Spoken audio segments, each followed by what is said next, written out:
right. We got Dr. Dennis today from Microbalance Health Products, a fantastic ENT, well versed in mold, sinusitis, hailing from the down south, farther south than us, a lot sweatier and hotter than it is up here. So, Dr. Dennis, we're so excited to have you on the broadcast today doing this. Let's jump in. You got a great presentation for us. Let's talk about some of the research you're doing, your processes that you're doing with sinusitis. I know we share quite a few patients at this point, and I'm excited to jump into that. So tell us a little about the presentation you got today. Well, this is a long time coming. At first, when you get out of school, you've only seen patients in each subspecialty for about 3 months. So you think what you learned gets everyone well. So when you get to practice, you find out differently. And then you say, well, I've done everything I can do, and this person's not improving. So I had a patient I'd seen a long time, and it didn't matter what I did, steroids, antibiotic surgery, nothing worked. And so he came back one day and he was totally clear. And I knew it wasn't anything I was doing. So I asked him, what have you been doing? Because you're totally clear today. He says, well, I went to the beach for 2 weeks. And then we knew it was environmental, and then we figured out it was fungus. Yeah. So that's how it started. So what's happening is basically you got 3 genes that aren't related. One is chronic sinusitis. The other one is chronic sinusitis with polyp formation. And polyps are like an immune reaction to fungus. It's a tissue that grows into the sinus like an oyster, and it takes up the room in the sinus and stops the cilia from working. And then the third one is the MTHFR, all the variants of that where the person cannot excrete the toxin fast enough. So you have people who have no sinus trouble, but have toxic symptoms like cognition is gone, energy level is down, and a number of other symptoms. And when you see that, you still get a CT scan of the sinuses because sometimes you can see something, but occasionally you'll have a patient with a normal CT scan and you do all the medical therapy, the irrigation with saline and amphotericin nebulizations and oral antifungals. And then we use a combination of oxygen, glutathione, NAC, liver cleanse, and Intramax, which is a liquid vitamin, to get the toxins out of their system. So we do all that. And then when we know the environment is good, we can measure that, and they're not improving, then that becomes a surgical candidate. And I can show you some of those, but the CT will be essentially look normal, but you cannot see mycotoxins on a CT scan. Right. So we know they're there, and I can show you some slides to show what that looks like. Yeah, throw one of those up. Let's look at that. So this one is tissue taken, is a polypoid tissue taken from the ethmoid sinus, this thing right here. Oh, now, yeah. It has a brown halo around it. And so if we assay the tissue itself and the brown halo, they both have trichothecenes in them at 0.2 parts per million. So we discovered that the brown halo meant that the tissue had mycotoxins in it. And so whatever's in the urine usually comes out in the tissue. So this other one on the right is the control. This is a patient who did not have fungal issues, and you see there's no mycotoxin in his tissue. Yeah. So that was really helpful because we knew then that the tissue itself, whether it was polypoid or normal tissue, had a large load of mycotoxin in it, because the spores, you can't see those either. The spores in there were making more mycotoxins. So then later on, we discovered that through artificial intelligence software, that we can actually image these mycotoxins in the brain on MRI scans and in the sinuses with a CT scan. That's so incredible. But that is not mainstream yet. It will be, and it'll cause a big ruckus when that happens. For sure. Yeah. You know, because then they can't deny it's there, and they actually have to do something about it. So I can show you, for example, we've got some patients who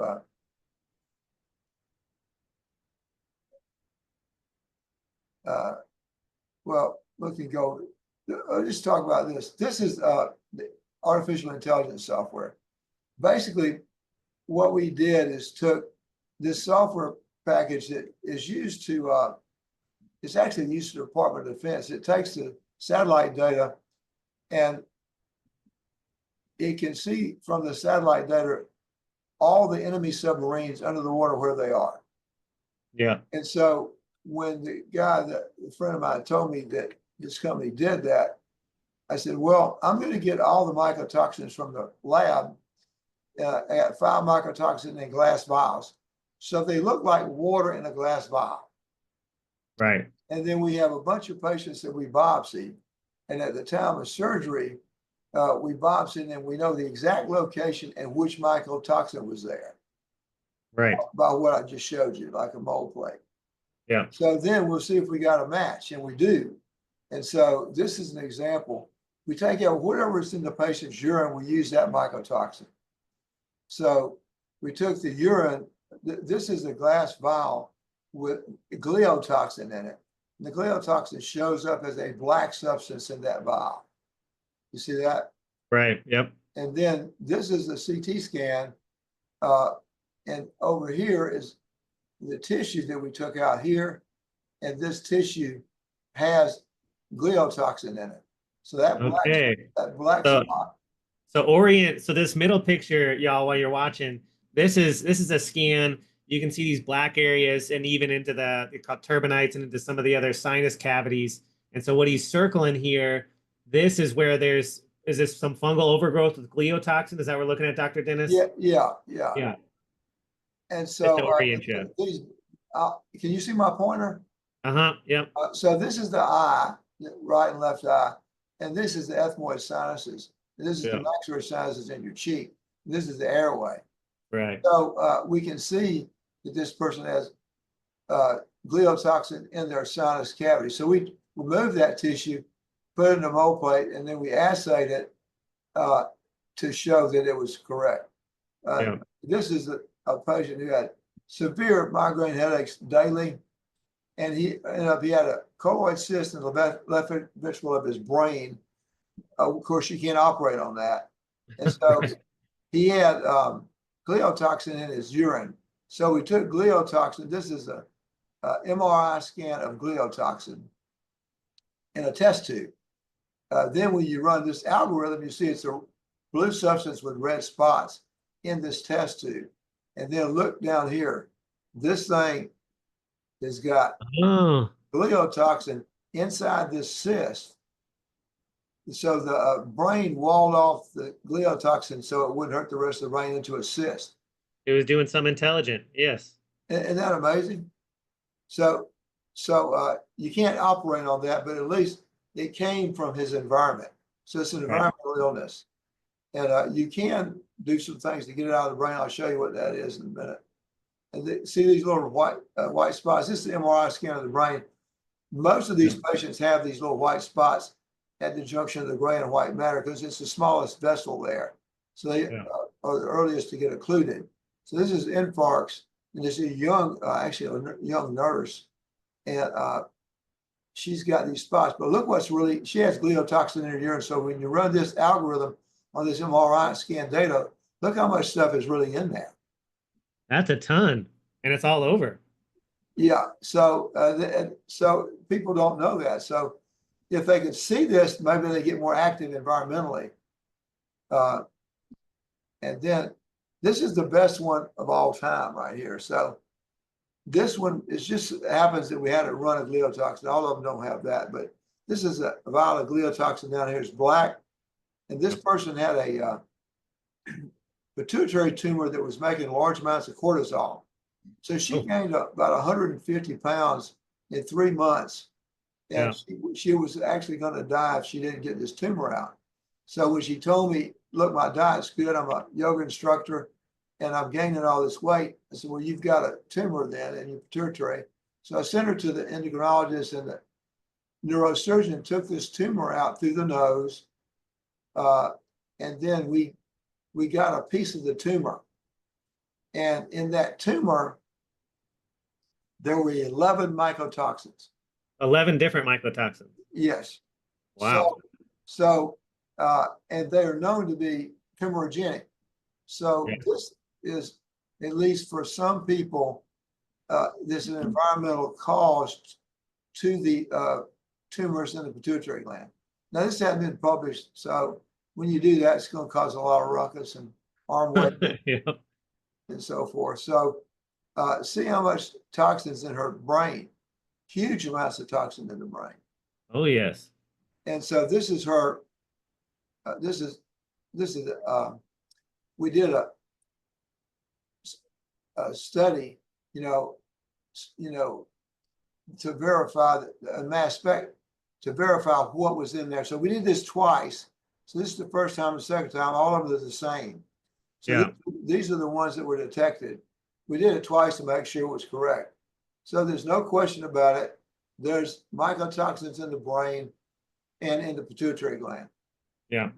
So that's a really huge breakthrough for pituitary. Yes. That's me. Sorry, guys, muted that. Somebody was chatting. If you got questions, guys, throw them in the chat box. We'll be happy to answer them, or raise your hand on the thing, and we'll bring you up. So if we're summarizing that, what we're seeing, Dr. Dennis, is from multiple angles, you're showing with multiple confirmation that there's mycotoxins in the brain, they're in cysts in the brain, they're in tumors in the brain, and you can confirm it from not just the AI tech, but the mass spectrometry, the tissue sampling, the growth plate, and you can see it on there. That's pretty incredible. Yeah, I think it is. But now this is her when I first saw her. This is her now. Oh my goodness. So you see why I do this job? Oh yes. So, I'm sure she loved you after that, because she probably was doing all the right things. yeah, she understood she was in trouble, and she found me on the internet. So most of my patients aren't even from Georgia, but basically, this is just another one showing you how much mycotoxins in this sinus over here. Yeah. You can see that she's got a problem and they need surgery. And then this is a huge tumor in the pituitary gland to get you oriented. So this is the airway, these are internal carotid arteries, and this is the pituitary gland, and this is the optic chiasm. So this guy really needed surgery, but he didn't want a surgery. So we did some things with him. He had trichothecene and gliotoxin. Both of those turned out to be black. But look what happened with him. All right, this is his brain prior to medical therapy. MRI scan's negative. Nothing's in his brain. It's normal. No problem here. Right. It's really bad. Okay. So then we put him on the combination I just told you about with oxygen, glutathione, NAC, liver cleanse, and Intramax. That's what got this out of the brain. Now he's got some down here, but the point is it's going away. Right. Well, it's moving away from that area. Yeah. Yeah. And so you can get it out of the brain with that therapy. So we documented that it actually works. Yeah. With a picture.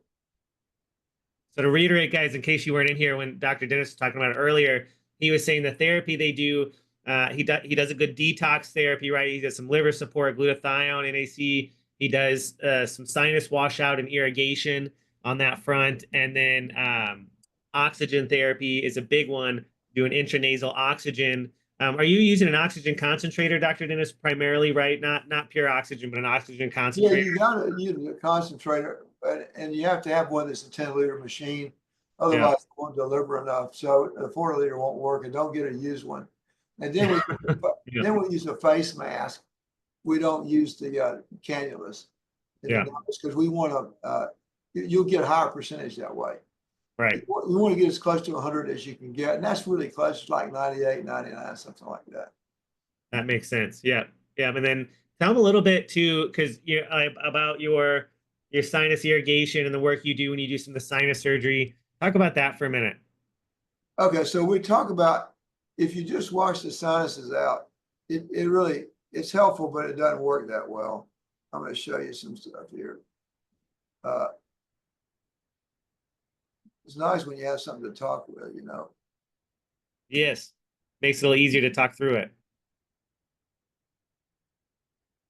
Let's see.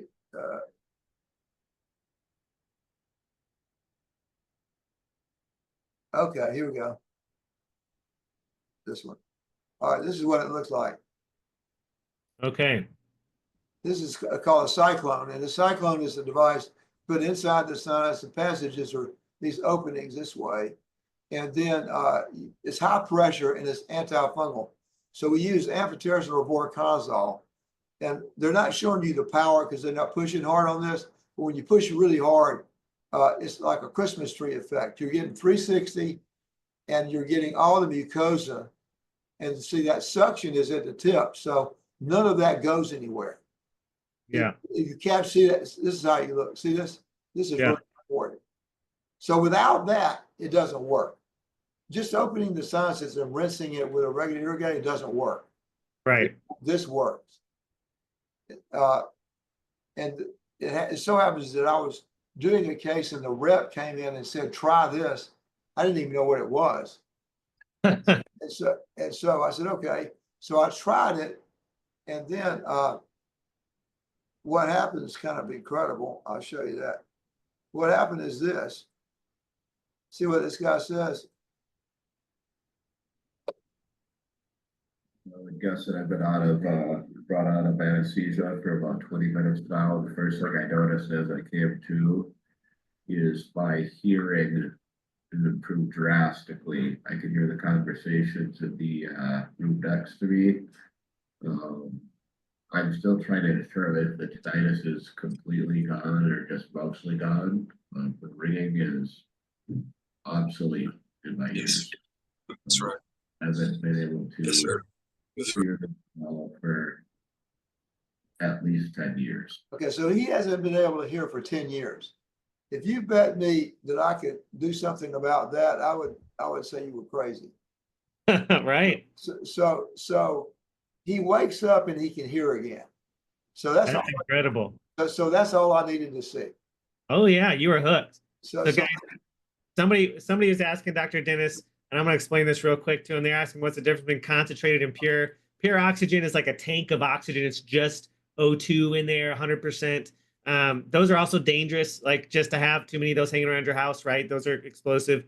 But some people need them, right? But concentrated is a machine that pulls oxygen from the air and concentrates it down to about 95 to 98% pure oxygen. So it's a machine pulling the oxygen from the air versus a tank of oxygen. That's the difference, guys. That's incredible. I mean, that's, you know, we in the chiropractic world, they talk about one of the first adjustments was a guy with hearing loss and stuff. And so but to see it is, it's one of those biblical moments, you know, where the blind can see and the deaf can hear. And that's one of those moments. I bet you were hooked. Oh yeah. So that started the warrior, you know. So all this was in his tissue. See all this in the tissue? This is coming out. That brown stuff is all these mycotoxins coming out of that sinus tissue. And the sinus tissue is at the end of that orange pointer. Oh yeah. Okay. So we clean all that out. And so you can visually see this, and then you can see what happened to him. We physically remove this tissue, but if you don't irrigate the lining, it doesn't do any good. Right. You have to do the irrigation. That's the key. And so this is another example of see this huge, this is a fungus ball, and you have more sinus over here. Yeah. And this is a frontal sinus up here. So this is a really significant case. But listen to what he says. Hi, I'm Robert Taylor. I'm a patient of Dr. Dennis. I had surgery yesterday to clear my sinuses out, remove some polyps.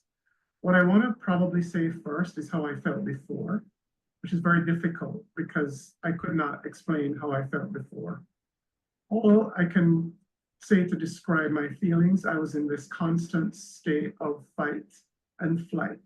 My cortisol levels always seem to be through the roof, and my body always seemed to be on fire, always in a state of anxiousness. Had my surgery yesterday, and within a matter of a few hours, I felt this life-changing transformation where I almost felt like my brain had been inflamed before, and that inflammation subsided in a matter of moments. I almost felt like having a tumor resting somewhere and that tumor being removed. I had a level of clarity, a level of euphoria that I've not experienced for many, many years. In fact, That's we got several hundred of these, but that just shows you what happens. This is excreting all these fungi in this polypoid tissue, or making gases and all the mycotoxins 24/7, and they're going directly into your brain. Right, because that's, guys, right, what he's showing you, those two big things are the eyeballs. So this sinus that we're looking at here is sitting right in this region where that big polyp fungal ball is at. And it's funny, Dr. Dennis, I was telling a patient that I was going to do this with you yesterday, and she goes, "Oh, the fungal ball guy." I was like, "That's him. That's the guy." But that's right, well, that's right next to that brain and eyeball region, guys. So those get right up in there. So this is like a gas that goes directly from here into the brain. It's pretty amazing, you know. If you think about it, your olfactory nerve goes directly into your brain too, and that's another pathway. But this goes directly into the brain, the pituitary gland. So the vast majority of these people have pituitary damage. I'll go over that here in a minute. But that's one example, and then this is the pituitary. So we did a study on this. Most of them are after growth hormone. Now the problem is growth hormone is called IGF-1 on the blood test, insulin-like growth factor. Well, the problem is the normal ranges for the age groups in that study are incorrect. They have no relationship to reality. And so the reason we know that is because we had this study where some of these people had normal resting levels. Most of them had normal levels of IGF-1. Well, when you stimulate them to make growth hormone, they couldn't do it. And so then they needed injectable growth hormone. But the others were low, and they could make it because the hypothalamus is working. So they just needed Sermorelin, either sublingual or injectable, to make growth hormone. Well, it should be called growth hormone because it really makes you new cells. So it should be called cell replacement hormone. And that way people wouldn't think, well, I'm full grown, I don't need that, you know? So yeah, that makes sense. But we all needed a little bit for repair, right? Like that's the biggies, is can we repair? And that's what, you know, that the Sylvester Stallone that's what kept him youthful as he was getting the 60s and 70s with all that growth hormone he was taking, right? So it keeps us going. Dr. Dennis, somebody in the chat, they asked, as we were talking about this, and I've read your study on this one, so I know the answer, but I'm gonna want you to answer it for us on that front so they can see, which is, are the concentrations of these mycotoxins, is it just little doses over a lifetime, or did these particular patients, like the ones we just heard, did they have environmental things? And I know you and test the environment, but did these cases in particular have some environmental factors they had to take care of? All of my patients have environmental factors. Yeah. Just all of them. It's just under 100%. Yeah, because you can't ever say 100, right? So, in other words, when we are talking to them on the phone as a new patient, we have a questionnaire they use so we can figure out if we can help them or not. And we want to get a urine mycotoxin on them before I ever see them, so it saves all the discussion. Yeah. You know, if they have positive urine mycotoxin. So just think of it this way. If it comes in through your nose and ends up in your urine, where is it? It's everywhere. Yep. Everywhere. It's in every tissue. So then you stop having this discussion. Well, my house is fine. no, something's not right, you know, you've got a major problem and you have to, your job is to identify it and fix it. Right. And if you do that, then what I do works for you. It'll get the toxins out of your system. So these people had some variation of MTHFR. They couldn't methylate B12, so they're slow in detoxification. And Right. that's why they get the neurological symptoms and the hearing loss and also blindness. I've seen blindness. And so this guy had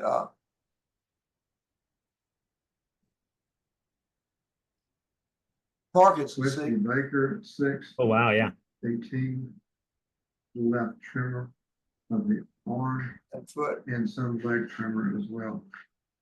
All right, so this is him after we fixed it.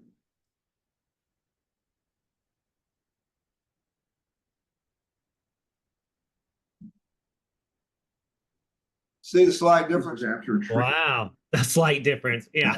That's a massive difference. All right, so, and then, so, see this one, This patient Mark Anderson on 1/16/24. He's got tremors in both hands and both. now that's with maximum medical therapy. Right. He's doing the carbidopa, the levodopa. He's doing the whole thing. He's got really good neurologists, he's got, and he'll get a little better than that, but not a lot better. And this is him now. That's incredible. Post-op 3 weeks. And this is him.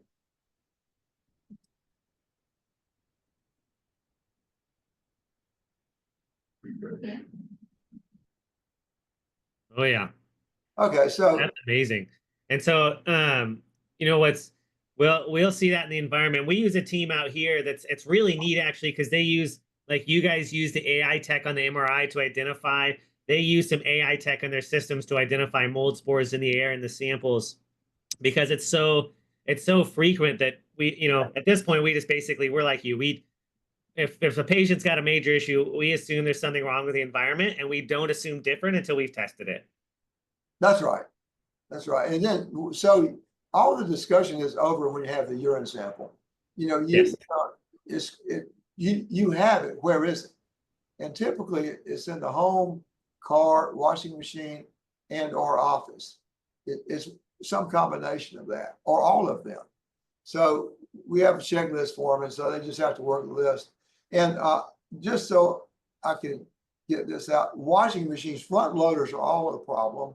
They store the water behind the drum, you can't see it. And then behind that rubber grommet, it's all black. So that means you're sleeping in it and you're wearing it. If nothing else is wrong, you got to fix that. So if you got a front loader and you're sick, dump it. And here's what I recommend: to get a top loader, Speed Queen TC5. Don't get another one, just Speed Queen TC5. And if especially if you don't want to, if you're sure you don't want one, get one anyway. Yeah. Okay. Yeah. That's a strong recommendation. So you do that, and then your cars, any old car is full of fungus, just period, you know? Yeah. And you're not going to be able to fix it. So if you got a really old car, you need to change it out.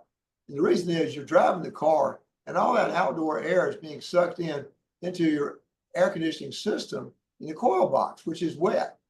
Yeah. And so over time, it totally gets full of mold. Now you can treat it and make it better, but you can't fix it. Right.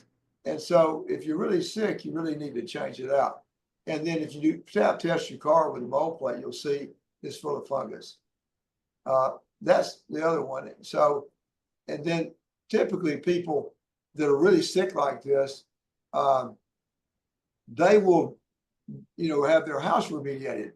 Well, sometimes the very best remediation companies that do it correctly, that the way I want it done, sometimes it doesn't work because the mycotoxins are in the wall cavities, and Right. they leach out like, so think of it like smoke after a fire. So you remove all your furniture, you get out of the house, and then you come back in and you smell smoke. Well, that's the smoke leaching out of the sheetrock and everything else that got penetrated. So it's like that. So you can't smell it, but it's leaching out and it's going into your brain. And so I'm not saying you can't fix a house. I'm saying some patients, you can't fix their house Right. just because you're so sensitive to it, and it's leaching out. And if it's a really bad situation, you know, where it's everywhere, you just move. Yeah. Don't empty your wallet on that, and then get into a safe place first where you know you're getting better, and then find your next place from there. Yeah.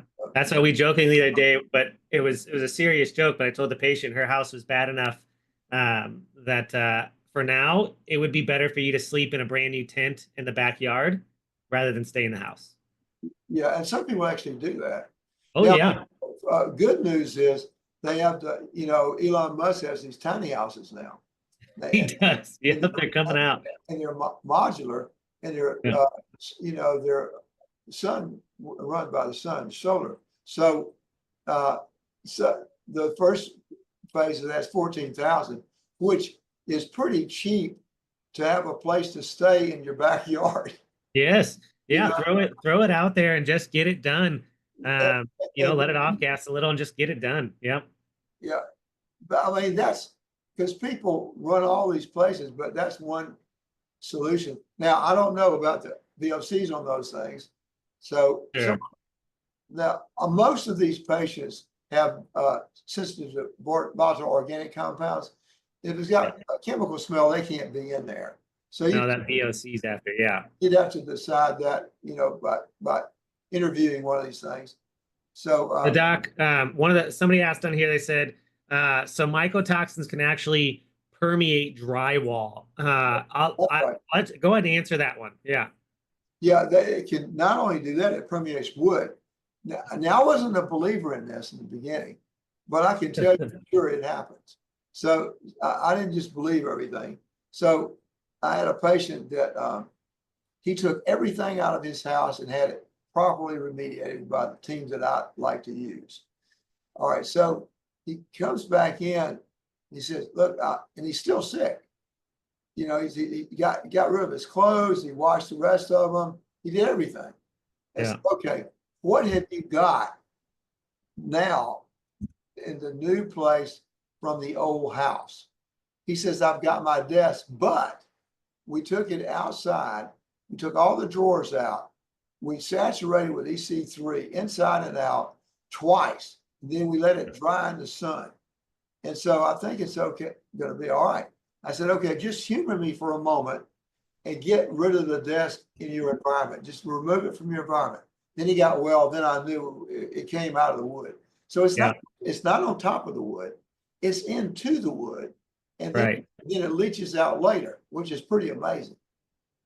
Yes, it's we've seen it. Well, what we have patients do is buy 4, 5, 6 sets of the EC3 plates. This one's actually of a patient's nose. I swabbed their nose, but and then we tapped. I tell them, like, look, in general, it's better to get rid of most things, but tap test it. Let's see what shows up if you let it sit long enough. Now it's not going to show you mycotoxins, but the spores coming out of carpets and wood tops and all sorts of things that you wouldn't think is incredible. And sometimes seeing it like that or having an experience like your patient makes believers out of people. Yeah, that's an important, you need a personal experience so that you start believing these things.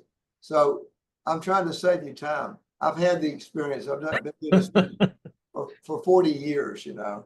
Yes. And so if I tell you to do something, it's because I've seen it work numbers of times. Right. You've earned your faith. Yes. Yeah. So this is a good example of paralysis. This guy's totally paralyzed in his leg. Brain, fibromyalgia, muscle weakness, and I go backwards and then sit in the chair. Now that's with maximum medical therapy. Yeah. And he had surgery as well. And so he's in a wheelchair for 2 years now. Say that again, 2 years. That's a long time. That's a long time. And this is him. I said, okay, he did everything properly to his house. With the team I wanted everything. And so I said, look, you got to get out of the house. Just go to the beach, find a place on the beach and see what happens. So this is him after he went to the beach. Oh my goodness. Hi, I'm Tim Green. I'm now living on the coast of North Carolina, and I'm living right here on the water.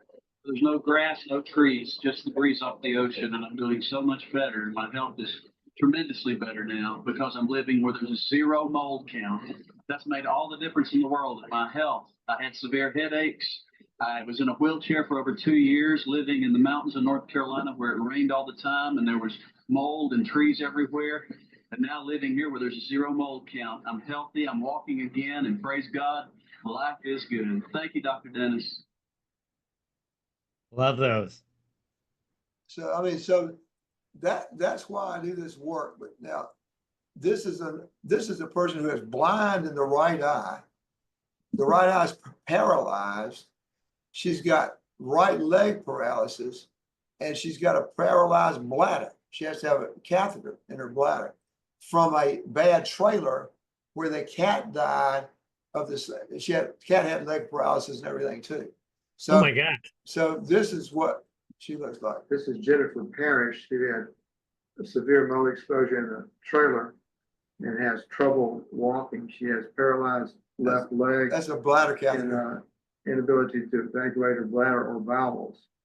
And she's had 3 episodes of this after living in a trailer where her cat died and got leg paralysis as well. All right, so this is Jennifer Parrish on 11408. Patient had right eye paralysis and right eye blindness. Now she can look all the way to her nose, and she couldn't do that before. She had left leg paralysis. Stand up for me. She can walk easily. Right down with her left leg, she can support her weight on the left leg. Lift up your right leg. Lift up your left leg. So she's got all her strength back, and her neurogenic bladder is over, so she can urinate properly. And she had a mass around her spine, which has gone away. This is all My goodness. Coronox and vitamin supplementation, and her vision's coming back while they're healing her for heavy metals. Yeah. okay. That's incredible. So that's what we do. I love that, guys. And as we're kind of pushing time, thanks for hanging out, because this stuff has been so amazing. If you guys have questions, keep throwing them in there. We've been answering them the best we can. So if you have any more, start throwing them out there now on that front, so we can see that. And then Dr. Dennis, talk a little bit more about tell me a little more about that. All right, so we started this company years ago because there wasn't any wholesome products out there that you could do the environment with, or safely put in your nose that would kill fungus. So basically, this is a microbalance site, and you use a irrigator. NasoPure is easy, and they have other ones that are just as good, but you got to wash your nose out. It has to be distilled water, not tap water, and it has salt packets in it. So you put salt in there and shake it up, and then you put some citrus drops in there, which is a mixture of 4 citrus seed oils that's antifungal, viral, and bacterial. So, and then you rinse your nose out with it, half the bottle on each side, and then you use this spray, which is a homeopathic, but it's antifungal, and it does a good job. So you spray that in there, and then you use microcheatosant as shrimp hulls that are pulverized and powdered and put in capsules. Now, these things really work, especially for nasal polyps. So you take 3 twice a day orally, and then you can open one and dump it in your saltwater irrigation and irrigate with that as well. So that's the nose part. So and that's part 1. And the part 2 is getting all the toxins out of your system. Now, these things, sinus defense is actually it's the antibodies in the colostrum to specific bacteria and fungi. So that's a really good one. Love it. So we take we took all the bacteria that's commonly infects chronic sinusitis and all the fungi. Yeah. Then we also had a patient that no matter where they were, they could be in an awful situation. The wife was really sick, but the husband never got sick in extreme most situations. He's a high functioning executive, no problem. So Yeah. we actually got a blood sample from him and then took his white cell information electrically. Yeah. You know, so it's resistance and that frequency is in there. So what you're saying is you took somebody who you found was resistant to the different infections or molds and whatnot, Yeah. and then you built this to generate a frequency-based remedy off of that. So it's almost like it kind of gives people that information from his immunity. Right. And so that's how that works. It works like it works kind of like colostrum. If you think about colostrum, Right. it's like that, but it's specific for this group of people. Yeah. So colostrum, guys, has a lot of it's the mother's first milk, whether it's from cows or from humans, and it's full of immunoglobulins. It's full of our immune cells. And so we take colostrum, it's like that. So sinus defense. And guys, on the Microbalance Instagram page, there's a live we did. You can go back and watch it on Sinus Defense 2.0, but it's kind of like that where it's like retraining your immunoglobulins. That's right. And the cell-tropin is to replace, like a lot of those people have growth hormone. This helps support the pituitary gland with growth hormone. It's not, it's not growth hormone.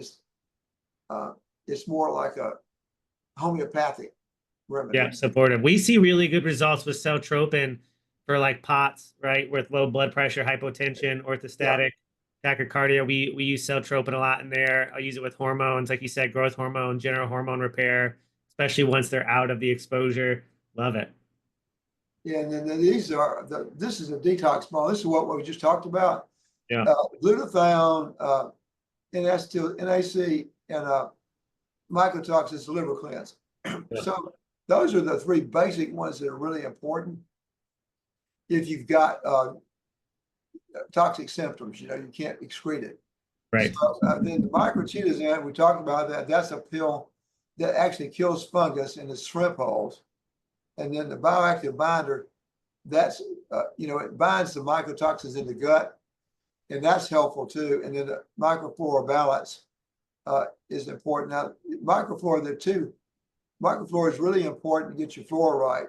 So, but in addition to that, the other one is a probiotic that actually supports the brain. Okay. What strains are in that one? I think it's Mycobacteria sakei and a couple of others. I don't remember offhand. So Dr. Dennis, somebody asked in the chat, and guys, if you didn't see this one, he did show a video where the patient had hearing restored and tinnitus was gone after the sinus. He did all the other things, and he did the sinus clean out with Dr. Dennis. And so they're asking, does a sinus irrigation surgery also help with the ears? I have severe issues in one ear, tickling, itching sensation, which we usually think is fungal, balance issues. I've been using the nasal protocol, which is helping, but it's slow. So she's wondering if in those instances that the sinus surgery has been helpful to clean out. Yes, in some patients it really helps. Now, if you get your diet right, so the two things the patient has to do that's their responsibility is their air and the diet. If you get those two right, then what I do is got about a 90% success rate. But without those two, it's zero. It goes all the way to zero. Don't do anything. Yeah. Because why? You're breathing 3,000 gallons of air a day. Yep. And if you're breathing 3,000 gallons of air, you're not going to help it with 8 ounces of irrigation through your nose, right? I like the math there. That's a good visual. Think of it like this. That's like trying to dry off while in the shower. Yeah. And you need more towels. More towels won't help, right? I'm putting that in the chat. 3,000 gallons of air a day. Yeah. That's a lot of air. So just think if you had to haul 3,000 gallons of something in your house every day. Oh yeah, you're talking huge tanks. Yeah, Yeah. that's incredible. So that makes sense on that front. So that's yeah. So if that one got you there, that yeah, that one could be a big one. And that's what sometimes if we have a patient, guys, here's how we do, because we, one of our major specialties is mold here at Keystone, and we've got a case. Look, we got the house right. Their urine mycotoxins loads are either down or gone, and they're mostly better. But I'm still testing for fungus. I'm swabbing the nose. The treatments we're making they're getting better, but it's not doing it. I'll send to Dr. Dennis, have him do a scan. And then that is like a lot of times the icing on the cake for them when we get the sinuses cleaned out. And so that's a big one. If you're doing all the right things, right, and you got the air right, you got the diet right, you got the protocol right, sometimes getting that last little bit of fungal balls or the growths, whatever, all of that cleaned out can make a huge difference. Now, to that point, you can have a negative CT scan of your sinuses and still need surgery. Why? Because you cannot see mycotoxins on a CT scan. Right. That's why. So if you have a patient that you know is in a toxic environment, they've done the right thing, they got their house clear, they got their diet right, and they got the pituitary right, the hormone stuff, but they're still not improving. They need surgery. Yeah. And this is, I think, is a good example of that. Let's see.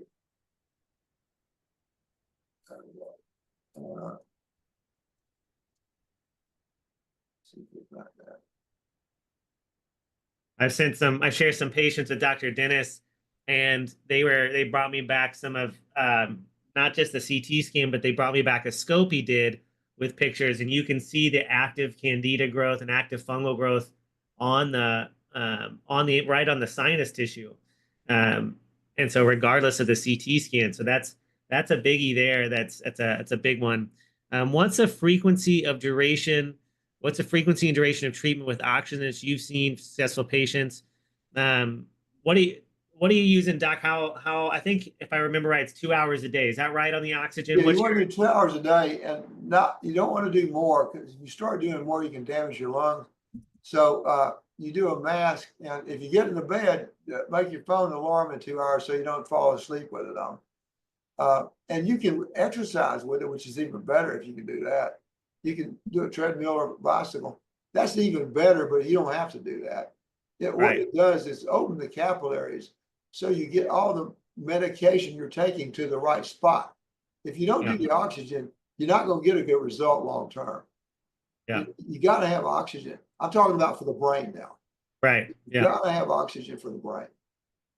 Yeah. Get everything in there. It makes sense. Especially, when you're talking about getting the pituitary, right?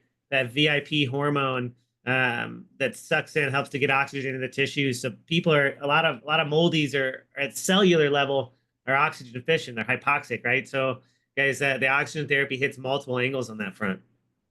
That's Show us right. that scan. I want to, because the picture to me, when I've seen the pictures you guys have sent over for our co-patients, are pretty incredible. So as we're kind of wrapping up in these last couple minutes, show some people these scans, and then we'll kind of close out here. You mean CT scans? No, the actual scope in the sinuses. You just had one up a second ago.